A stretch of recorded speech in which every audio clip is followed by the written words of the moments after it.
wanted to talk today about this term called highly functioning. I hear it all the time, and people often put me in this category of highly functioning depression. And I'm frequently told by healthcare providers, friends and family, anyone that comes across me, that I am a highly functioning individual. And I guess I kind of always knew that. I was always an overachiever. Things came really easy to me. I was good at school, I was good at sports. Anything that I wanted to do, I was really good at. And I think highly functioning is a really dangerous place to be in when you have a mental illness and you're classified as a highly functioning individual, because it prevents you from getting a lot of the treatment that you need. Unfortunately, for a lot of countries around the world, the way you get treatment for your mental illness is if you can pay for it. It's expensive. Private treatment is really expensive, and public treatment is sort of so few and far between.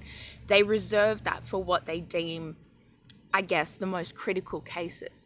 And when you're a highly functioning individual, you're really, really good at functioning. And I like to look at it at this. When people say to me, you're a highly functioning individual, how can you be mentally ill? Or I get frequently told that I'm not sick enough to get the help that I need. But being highly functioning has nothing to do with my illness. I'm just as sick as the next person. But like my best friend told me once, Jess, you put 1,000% into everything that you do. You even put 1,000% into being bipolar and mentally ill. But I know for a fact that you're going to put 1,000% into overcoming your illnesses as well. And I like to think of it like this. As a highly functioning individual, normal people function here, and you function up at this level. Now, your fall from grace could potentially be greater than the people that are just a normal level of functioning, but you're probably not going to fall to the greatest depths that they will. You're falling from up here. You're probably going to land about here, and if they're falling from there, they might go a bit lower. So just because you're not in the psych ward every other day, just because you're not killing yourself every week, just because you're not a full-blown drug addict, because you are smart enough, intelligent enough, highly functioning enough to keep your shit together, you fall into this really dangerous category where treatment is often not available to you. And you sort of function so well through your depressive episodes, through all of the episodes that you might experience, no matter what illness that you have, that people won't see it. And I think people always say to me, like, you're smart, you're intelligent, you're knowledgeable, you're really self-aware. But I think sometimes it doesn't matter what you know, because what you feel takes over. And I can't change how I feel. Just because I've read every, psychiatric journal, the English, the American, the Australian, just because I've read probably every single article there is to read on mental health and medication and therapy, and I've spent so much time researching what I have, and I have the knowledge of what it is. And I have a bunch of theories on how to overcome it. But that doesn't mean the practice of it is any easier. Sure, it helps a lot. It helps me figure out exactly what it is I'm dealing with. But it doesn't necessarily mean that I have the magical answers or the magical power to overcome what it is that I face just because I understand it. And I think your knowledge doesn't make you any less sick. You're the same amount of sick regardless of how much you know about it. And I think just because I know a lot about my illness doesn't mean that it's any less severe. Knowledge can change your perception of the world, but it might not change the reality of your situation. I think there is a really big difference between the theory and the practice, and just because I know the theory doesn't mean I'm not implementing that into practice. Maybe the theory isn't sort of made for me. Maybe that doesn't apply to my situation. Maybe it does. Just because I know how to overcome my illness doesn't mean I can magically overcome it. Just because I know that there are certain types of therapy and certain types of therapy that I've engaged in and I practice on a daily basis doesn't mean that I'm magically cured.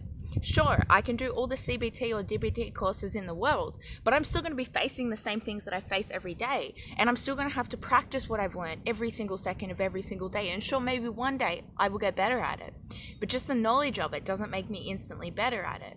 It helps, yes, But I'm really sick of being put into this category of what they call a highly functioning individual, assuming that because I'm highly functioning, you know, I'm not sick.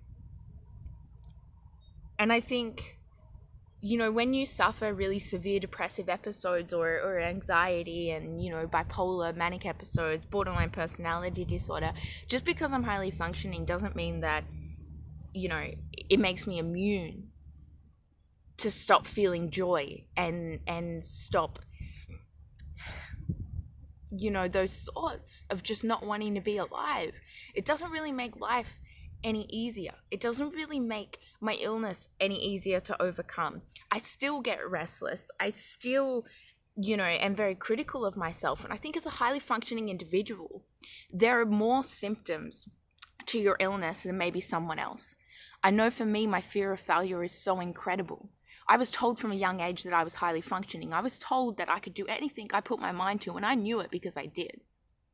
And when I got sick, it took my functioning ability away from me. And when you pride yourself on being a highly functioning individual and you suffer an illness that takes away that functioning from you, that takes away that core part of who you are, it's like all of a sudden you're filled with self-doubt. You lose faith in yourself and your ability to function. And without your highly functioning, your intellect, you are nothing. So you're constantly left feeling inadequate, which just perpetuates this cycle of self-loathing, self-doubt, self-hatred. And then this anger and this frustration builds in you, and then this anxiety grows more and more intense with each passing day because you feel like a failure. Because things that were never difficult to you before, I mean, brushing your teeth, showering, going down the street, those things were so easy. Hell, giving a speech in front of a couple hundred people was easy. Writing an English exam was easy. You didn't even have to study. Getting into law school was easy for me. Getting high distinctions in law school was extremely easy for me up until I got sick. And suddenly everything became hard. Nothing had ever been hard for me before. I didn't know what to do. I didn't know how to study. I didn't know how to work hard because I never had to work hard. I achieved great things. And people assume that your achievements coincide with the amount of effort that you put into something. But that's not true. Because I achieved so many things with such little effort.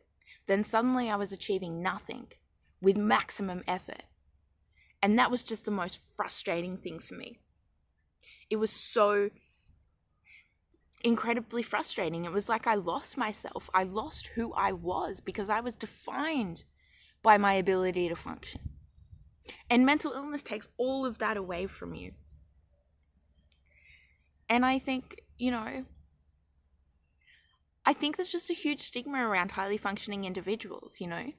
As a child, you're told that you're going to achieve great things. And then when you sort of become mentally ill and you're not achieving anything, people say to you, you're a highly functioning individual. You're better than this. You should be doing more than this. You know, we're so used to you functioning at such a high capacity that you're not anymore. And they can't possibly believe that mental illness could cause that mental illness could take that away from you. So they assume that it's a choice.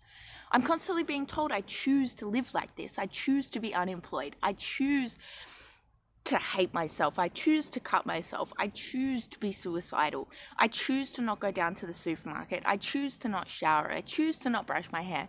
I choose to be a very low functioning individual. And I think that's so far from the truth because I mourn the loss of who I was. I mourn the loss of being a highly functioning individual every second of every day. And I think being highly functioning in the long run is probably going to be your greatest asset. People say to me, your self-awareness is so incredible. That is what is going to, you know, save you. But you can be aware of everything that's going on with you.